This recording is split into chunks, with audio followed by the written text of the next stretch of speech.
Welcome to the Cowpart Bros Podcast. I'm your host, Terrence, and with me is my co-host, Jason, calling in from the Batcave in Indianapolis. Jason, how are you, my good man? Hey, man, you know what it is? It's another Cowpart Bros night. I'm always fired up. The topics we got for you folks tonight, I'm loving them. Terrence likes them as well. I'm ready to get into it. The next one on the road to 100. Let's do it. Yes, sir. Thank you for listening. It's episode 80 of the Cowpart Bros Podcast. For the uninitiated, Cowpart Bros is the podcast to hear. We are a weekly podcast for fans of sports, current events, and entertainment. And as always, we are your hosts, Terrence and Jason, and every single Thursday we come to you with a brand new episode where we discuss the current events of the day, sports, and the athletes we love. And even some of the athletes we love. No matter the topic, you can expect a brutally honest and fun exchange of snark while learning through the lens of our 30 years of friendship that originated in Calumet Park, Illinois. And folks, for more Cowpart Bros content, make sure you connect with us on Facebook, Instagram, Twitter, YouTube, and TikTok under the handle Cowpart Bros or Cowpart Bros Podcast for more behind the scenes of the show and just to engage with us every single day. But do not forget that the Cowpart Bros Podcast is available to listen and subscribe for free wherever you listen to podcasts. Like us, love us, share us, follow us. And folks, if you like us, hell, why wouldn't you? And like Terrence always says, we are the podcast to hear and watch. So make sure you're living it, loving it, and doing it. Yes, sir. All right.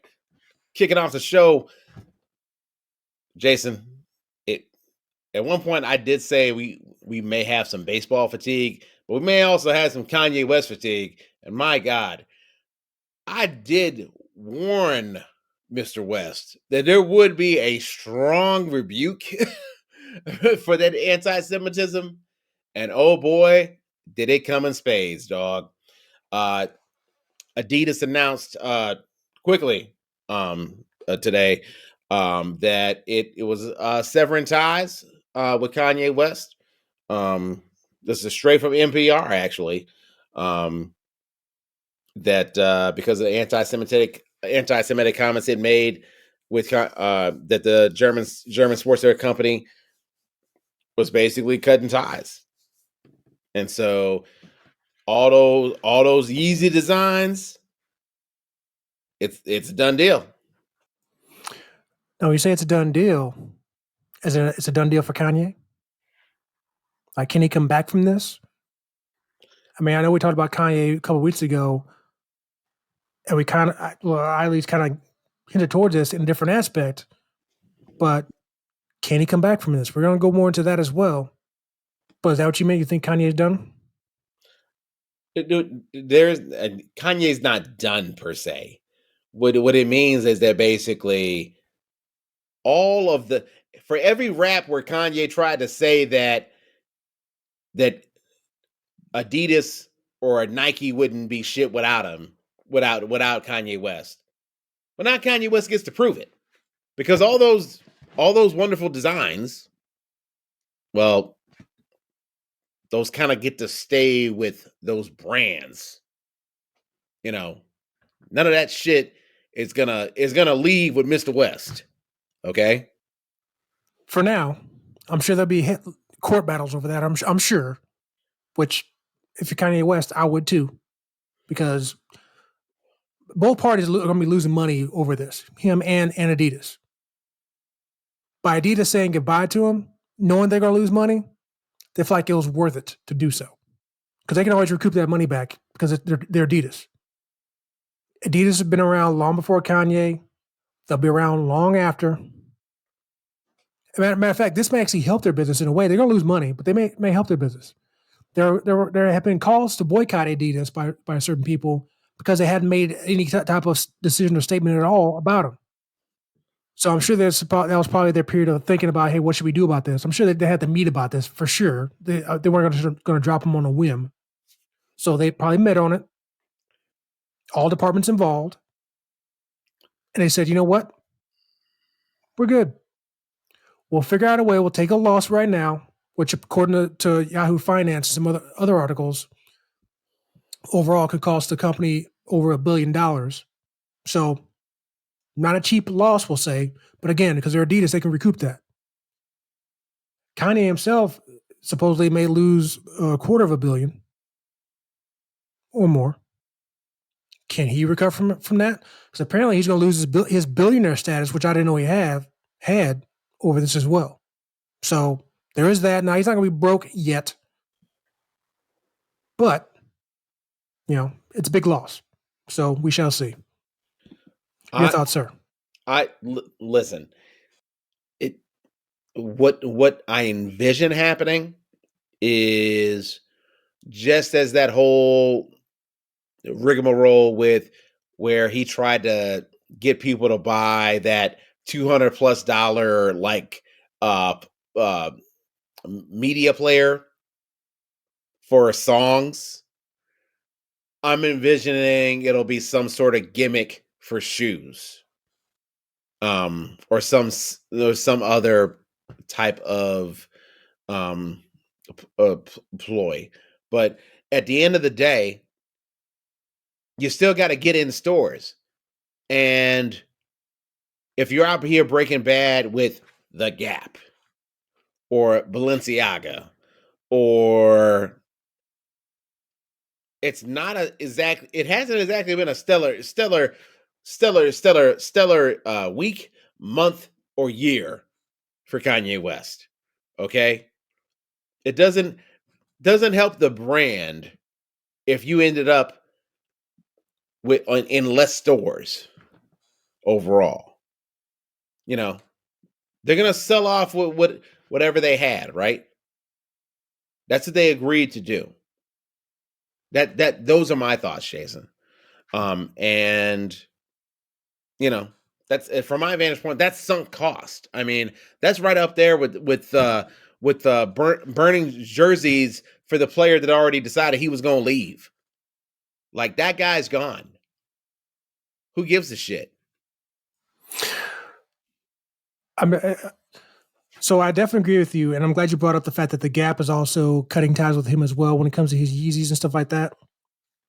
And I agree with you also too, in a way that for him,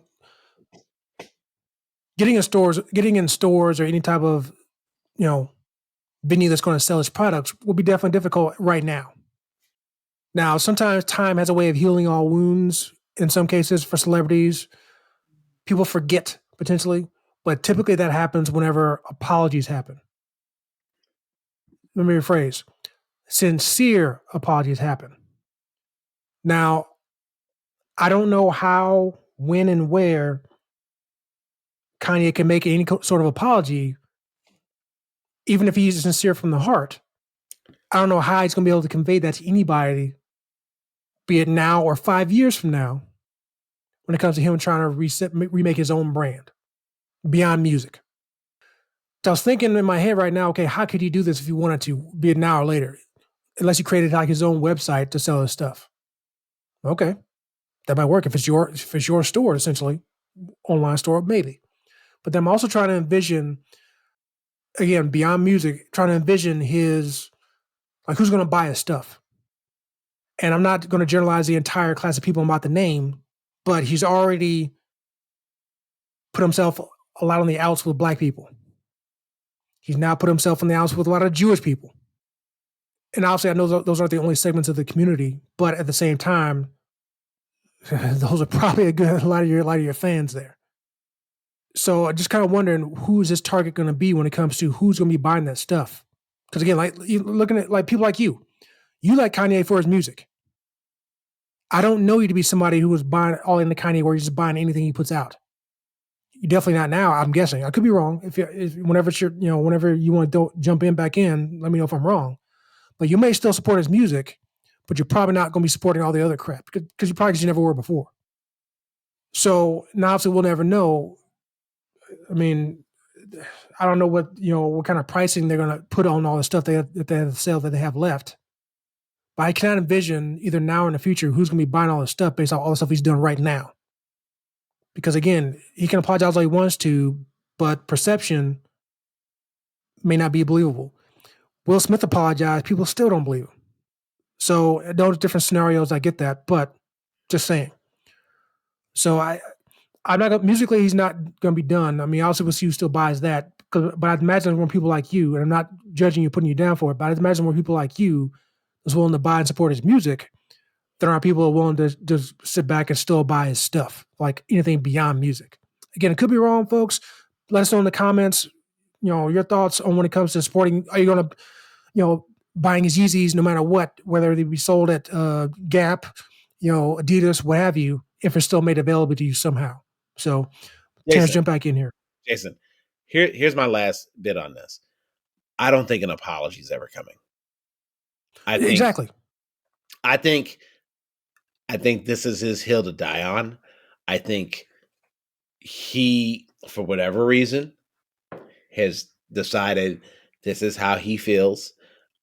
I'm not defending it. It's indefensible. And I'm done kind of rehashing it, because it's like, okay, it's you can't rationalize this. And this is gonna make for some interesting bedfellows. And really, that's all I have to add on it. Yeah, man, I'll go ahead and end with this. Just calling back to us talking about Kanye a couple weeks ago when it comes to his White Lives Matter apparel and him getting, at that point, locked out of Twitter and Instagram. And what I was saying before is, if people stop supporting his music, then, he maybe will change his ways. But what I was really referring to is, if the money is affected, because why would he stop doing these antics if the money's not affected? Well, I wasn't thinking about all this other stuff. I was thinking more about the music. So now his money's going to be affected. Again, didn't recognize he was a billionaire or had that status or whatever, but still money's affected. I agree with you. An apology is probably not coming ever, short of him being flat, completely broke. And even then, I don't know. So I definitely agree with you. Not ever coming. This is who he is, which in general, he's not committing any crimes, I don't think. So if this is who you want to be, do you. Do you. Like I tell anybody else, do you. Yeah. So, all right. That concludes our first segment on the latest and greatest, and not so greatest, on Kanye West. Coming up next, we're going to be talking about the end of days on the free Netflix password sharing. Coming up next on Cow Bros.